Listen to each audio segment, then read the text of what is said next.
변호사는 일단 많이 들어야 되는 것 같아. 당사자의 말을 충분히 듣고 감정적으로도 공감을 좀 해주고, 일단 내가 지금 하고 있는 일, 당신을 위해서 하고 있는 이 일은 내가 이런 근거를 가지고 하고 있는 것이다.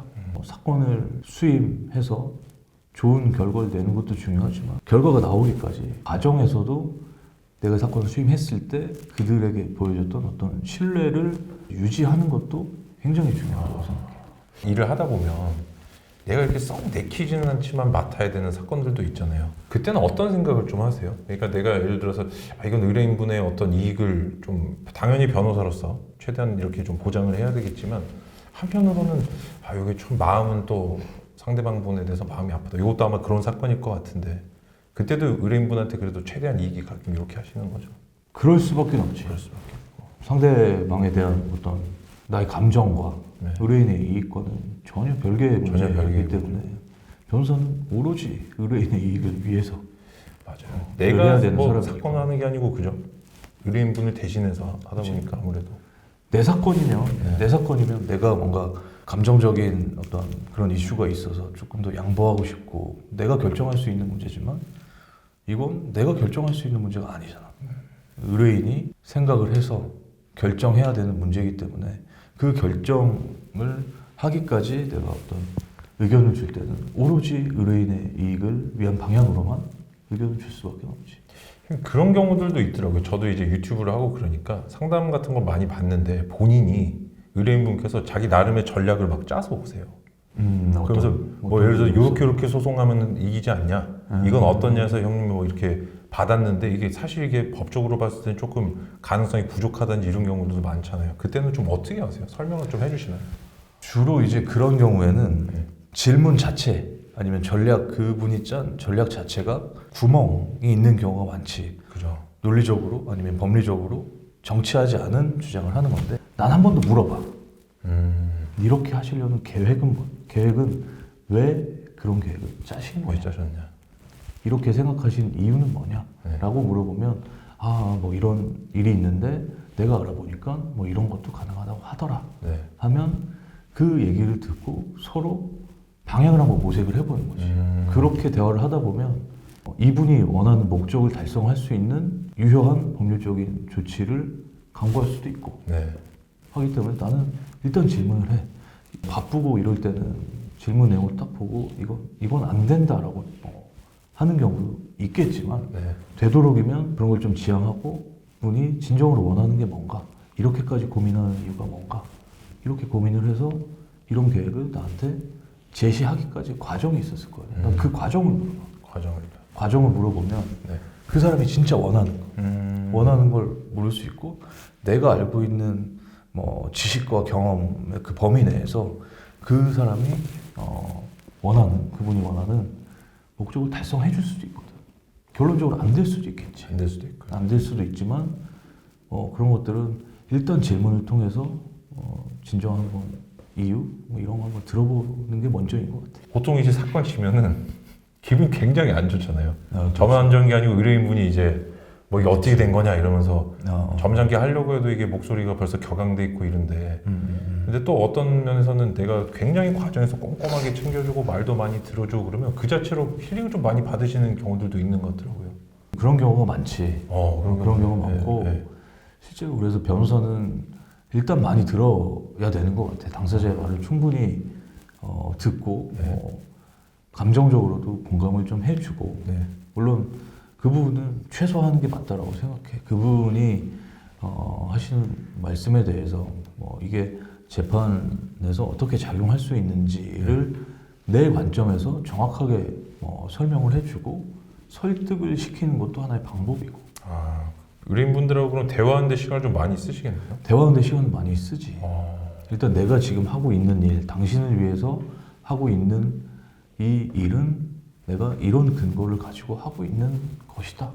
내가 이 일을 하고 있는데 이런 조치의 결과가 이런 방향으로 갈 수도 있고 가지 않을 수도 있다. 라는 걸 명확하게 설명을 해서 가능성이 어떤 것이 더 높은지까지 내 관점을 충분히 설명을 해주면 그분들은 대부분 납득을 해. 지금까지 굉장히 운이 좋았다라고 생각하는 부분 중에 하나가 패소를 하더라도 왜 이게 진 거냐? 너무 억울하다. 막 그런 분들 많잖아요. 이런 네. 경우는 네. 난 사실 거의 없었어. 아 그래요? 이야, 거의 저도 없었고 참 패소하는 경우도 좀 드물긴. 패소를 하더라도 네. 그런 분들이 없었다는 거, 난 다행이라고 생각해. 그게 왜 그분들이 뭐 그런 말씀을 하시지 않는지는 모르겠지만 쉽지가 않거든요, 그렇게. 충분히 네. 이해를 하시고 네.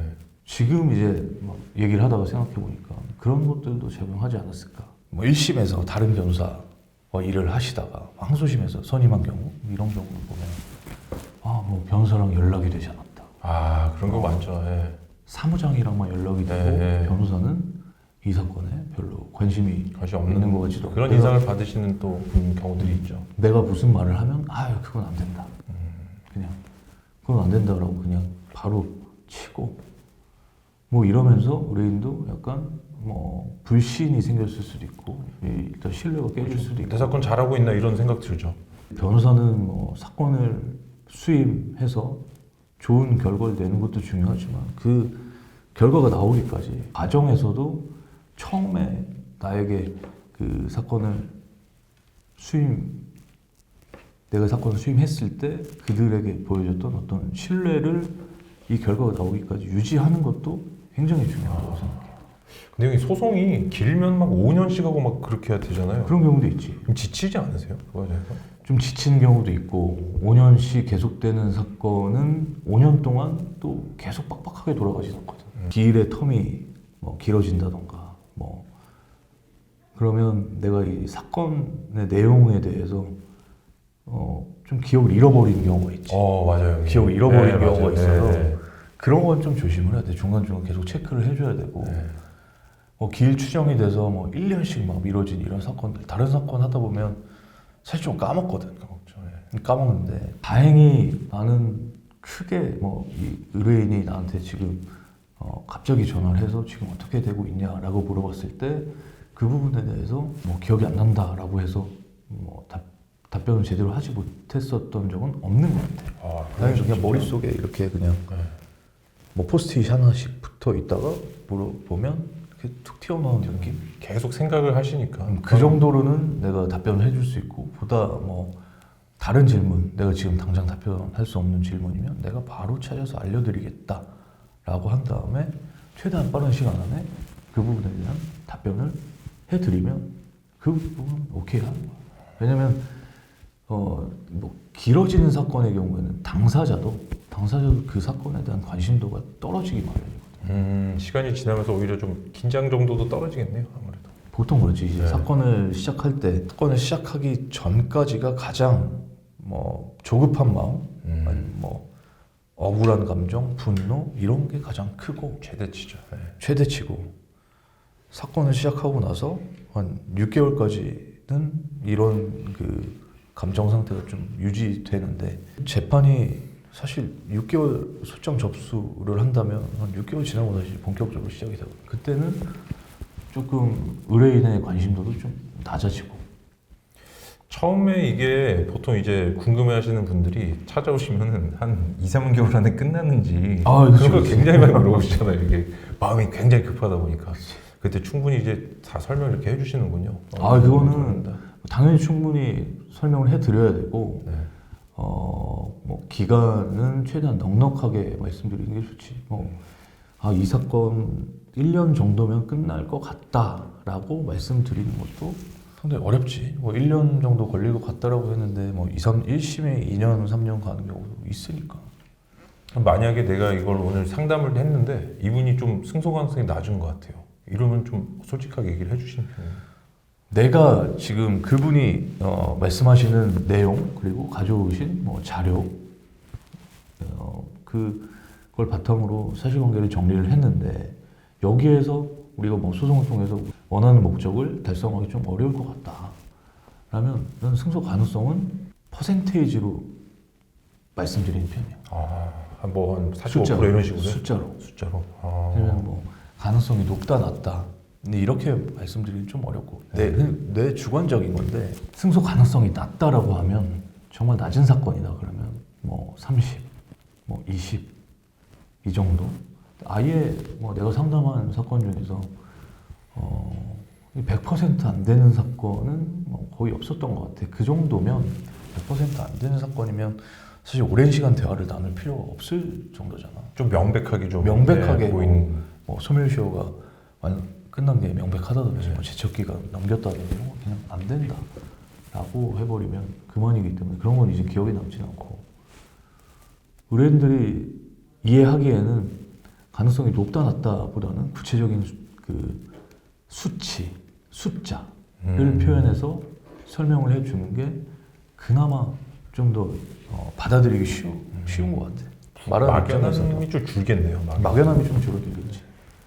저는 의뢰인분들하고 대화도 많이 하시고 하면은 저희가 굉장히 좀 다양한 또 클라이언트 분들 만나잖아요. 아 정말 다양한 사람들 만나지. 그 과정에서 배우시는 것들도 좀 많이 있을 것 같아요.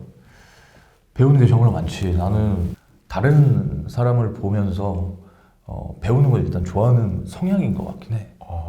내가 가지지 않은 부분에 대해서 비교하면서 내가 네. 그 사람과 나를 비교하고 뭐 이런 측면이 아니라 다른 사람을 보면 그 사람이 가진 장점이 분명히 있다.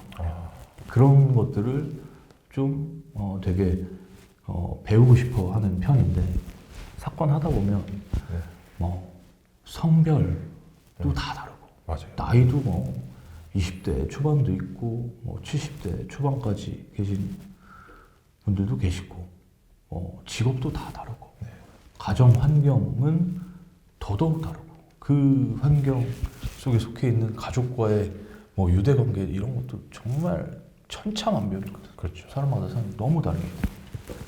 근데 그런 다양한 분들을 만나면서 그분들의 인생 얘기 아니면 기업의 뭐 운영 과정 뭐 이런 얘기를 들으면서 많은 것들을 배우지. 간접 경험을 그만큼 하는 거니까. 그러면서 이분의 어떤 좀 깊이 이해를 할 수 있게 되겠어요. 뭘 원하시고 어떤 게 문제인지 이런 점들도 자연스럽게. 그 이제 간접 경험을 많이 하고 그게 쌓이다 보니까 그걸 통해서 다른 사람을 더 이해할 수 있게 되는. 좀 심층적으로 그죠. 한편으로는 뭐 많은 또 분들이 뭐 그러시진 않지만 조금 이런 상담이라든지 이런 걸 일로서 접근하시는 변호사님들도 계시잖아요. 그냥 그럼 어떻게 해? 일로서 접근한다는 건? 그러니까 어떤 느낌이면 돈을 그냥 번다? 오늘 오셨으니까 뭐 내가 요 시간만큼 딱 말씀 들어드리고 그냥 뭐 전략 뭐 제시해드리고 이분의 어떤 삶의 궤적 이런 데 대해서는 크게 관심이 없다든지 이런 경우들도 뭐 드물지만 있는 것 같거든요. 단순히 이건 그분들이 질문하는 데 대해서 내 법률적인 의견만 말하고 상담이 끝나면 나는 그거는 정확한 상담이 이루어지지 않는다라고 생각해요. 법률 지식만 주는 게 다는 아니네요. 뭘 좀 질문을 해보고 그 사람의 얘기를 듣다 보면 이 사람이 처음에 질문했던 것과는 다른 형태의 궁금증을 가지고 나한테 왔구나라는 걸 느낄 때가 있거든. 처음에 그분이 준비해온 질문이 아니고요. 얘기를 하다 보면 아시게 되는 거예요. 질문은 그거였지만 네. 질문은 그거였지만 뭐 변호사 관점에서 봤을 때 법률적인 관점으로만 그걸 보면 당장 맞다 틀리다 답변을 내줄 수 있는 건데 그렇죠. 답을 딱 낼 수는 있죠. 근데 한번 질문을 해보면 이 사람은 이 맞다 틀리다라는 이 답변을 들으려고 나한테 온 게 아니다라는 걸 느낄 때가 있는. 근데 그걸 굉장히 좀 착각하는 경우가 많잖아요. 답을 내면 된다 이렇게.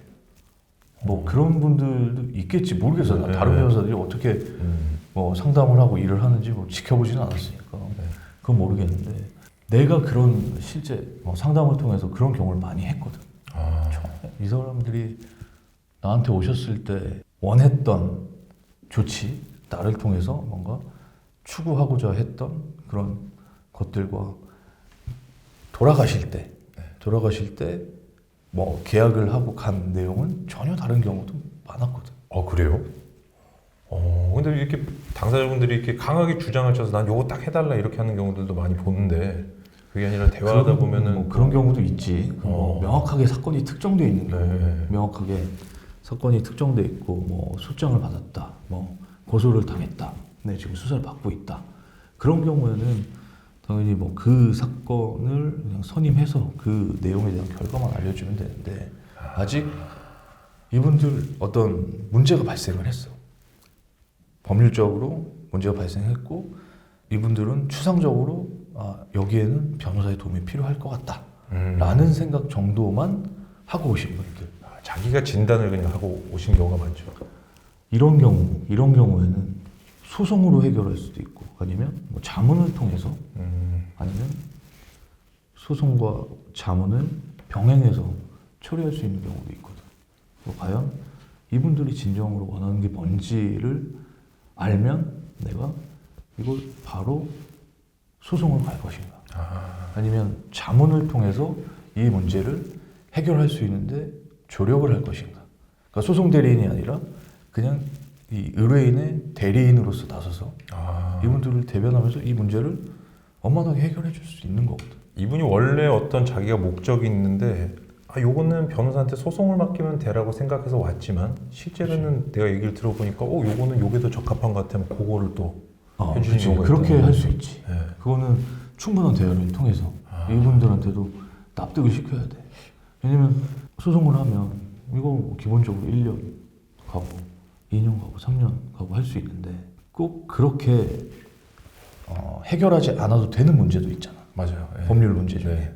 그거는 일단 소송 만능이 아니니까. 소송이 능사가 아니죠. 소송이 능사는 아니니까 그 부분을 충분히 설명드리고 이분들이 이걸 선택할 수 있게 내가 제안을 해주는 거야. 이것도 하실 수 있고 이것도 하실 수 있다. 선택의 폭을 좀 넓혀드리네요. 넓혀드리는 거지.